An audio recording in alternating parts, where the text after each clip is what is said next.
भंडारा जिल्ह्याच्या तुमसर तालुक्याच्या चिखला गावातून 1 जानेवारी रोजी सायंकाळी नील चौधरी हा 4 वर्षीय चिमुकला बेपत्ता झाल्याची खळबळजनक घटना समोर आली आहे।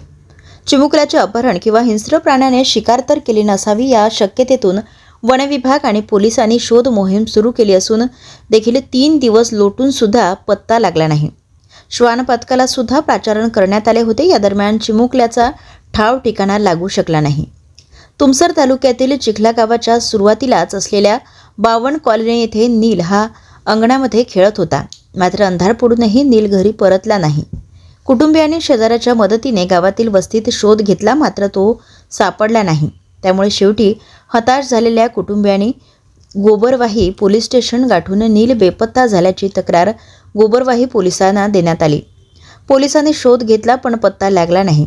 जवळच जंगल लागून असल्याने वन विभागाला देखील याची माहिती देण्यात आली। 3 दिवसापासून पोलीस वन विभागाच्या टीमने जंगल शोधून काढलं। ड्रोन, डॉग यांच्या सहाय्याने देखील शोध घेण्यात आला, पण अजूनही नील चौधरी यांचा पत्ता लागलाच नाही। नीलच्या आईचे डोळे जंगलाच्या दिशेने लागले आहेत, पण नीलचा पत्ता लागला नाही। चिखला गावात अनेकदा जंगल प्राणी येतात आणि त्यांनीच मुलाला नेलं असं गावकऱ्यांचं म्हणणं आहे, पण पोलीस वन विभाग पाहिजे त्याप्रमाणे शोध मोहीम करीत नाही। उलट प्रकरण एक दुसऱ्यावर टाकत असल्याचं निदर्शनास आले आहे। त्यामुळे गावकरी आक्रमक होऊन आज मुलाचा शोध लागला नाही तर उद्या पोलीस स्टेशन वन विभागाच्या कार्यालयासमोर धरणे आंदोलन करणार असल्याचं गावकऱ्यांनी सांगितलं आहे। मी ऋषभ मेश्राम, ग्रामपंचायत सदस्य चिखला। काय नेमकी घटना घडली? दिनांक 1 जानेवारी 2025 ला सुमारे 4च्या दरम्यान नील चौधरी हा 4 वर्षाचा चिमुकला अंगणामध्ये खेळत होता, 52 क्वार्टर लाईनीमध्ये। त्याची आई पण होती, पण अचानक तो मुलगा सडनली हरपल्यासारखा झालेला आहे। आता तो हरपला किंवा त्याचे कोणी अपहरण केलं किंवा जनावरांच्या शोधामध्ये आला, ह्या सर्व गोष्टीचे निष्कर्ष लावण्याकरिता पोलीस स्टेशन सायंकाळी कंप्लेंट दिला।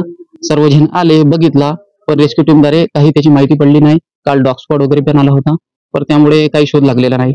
आज पण आले, काल पण आले, म्हणजे लगातार आता 3 ते 3 दिवस होऊन गेले त्यांचा शोध सुरू आहे, पण आतापर्यंत कसल्या प्रकारचे निष्कर्ष लागलेला नाही।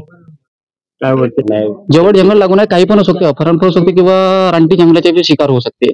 आम्हाला हा जर बघितला चिखला हा गाव हा पेच प्रकल्पामध्ये समुद्राच्या जंगलाशी जोडलेल्या पहाडीशी येथे जनावरांच्या शोध खूप प्रकारचे असते। वाघ नेहमी निघत असतात, खदान एरिया, मॉइल एरिया आहे आणि वाघांचे पिल्लांचे खूप मोठा इकडे प्रतिसाद असते। त्याच्या अनुमान किंवा त्याच्या अंक जो किती वाघाची संख्या किंवा जनावरांची संख्या हा फॉरेस्ट डिपार्टमेंटला काही आकलन नाही, तरी त्याचा शोध लावण्याकरिता फॉरेस्ट डिपार्टमेंट हा निष्क्रिय असं वाटत आहे। कारण जेव्हापासून ते आले तोपर्यंत बसलेच आहेत। इव्हन आम्ही माहिती इकडे तिकडे वरच्या अधिकाऱ्यांना पण दिला, पण यांची कसलीही प्रकारची शोध घेणारी स्क्वॉड टीम आलेली नाही। हे फक्त फॉरेस्ट डिपार्टमेंटचे 3-4 लोक आले, बरोबर पाहणी करतात गावच्या लोकांसोबत, आणि कसल्या प्रकारचे शोध लागले नाही। आमची अशी इच्छा आहे की फॉरेस्ट डिपार्टमेंट स्क्वॉड टीम बोलवावी बाहेर किंवा वरच्या अधिकाऱ्यांना असा आमच्या आग्रहाचे निवेदन आहे की त्यांनी बाहेरची टीम बोलवून सारे प्रतिसाद द्यावा आणि शोध घ्यावा। आम्हाला त्या 4 वर्षाच्या चिमुकल्या मुलाची कशा प्रकारचा शोध घेण्याचा आपण प्रयत्न करावा, हीच आमची विनंती आहे। आणि एवढा सांगू इच्छितो, जर तुमचं नाव असेल? आरती मनोज चौधरी। काय सांगाल, नेमकी काय घटना घडली? मी तर लय होतो सर, मला फोन आलेला होता 6:30 का मुलगा हरवलेला आहे म्हणून। मी इथं नाही होतो, बाहेर गेलो होतो कामाने। कुठं खेळत होता मुलगा? इथं खेळत होता म्हणे, खेळता खेळता कुठं गेलं तू नाही माहिती। शोध वगैरे घेतला मग? त्याच्यात घेतला म्हणतात, इकडे तिकडे पाहिला, कुठेच नाही सापडला तू। काय वाटत तुम्हाला, कोणी नेलं की काही जंगली प्राणी नेलं, काही शंका वगैरे तुमच्या मनात? काही नाही, मला एकावर शंका होती, त्यांचे नाव सांगून दिलं, माझी जीवर शक होता तू।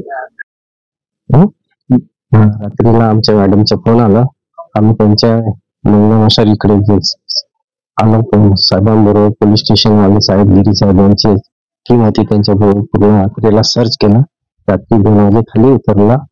नंतर दुसऱ्या दिवशी त्यांच्या पोलीसवाल्यांबरोबर टीम बरोबर आमचे पथक पूर्ण सर्च मारला आणि आधी पण त्यांच्या बरोबर पथकांबरोबर आम्ही हा सर्च मारत आहोत, पण तसं काही आढळलं नाही काहीच। काय वाटतं तुम्हाला नेमकं कशामुळे जंगली प्राण्यामुळे मुलगा गेला असेल? जंगली प्राण्यामुळे गेला असेल तर काही ना काही सुरत जंगली प्राणी सोडत असतो। किडनॅपिंग नाही, पोलिसांचं असं म्हणणं जंगली प्राणी हा तर सर्च चालू आहे त्यांच्यानंतर काही पता लागेल.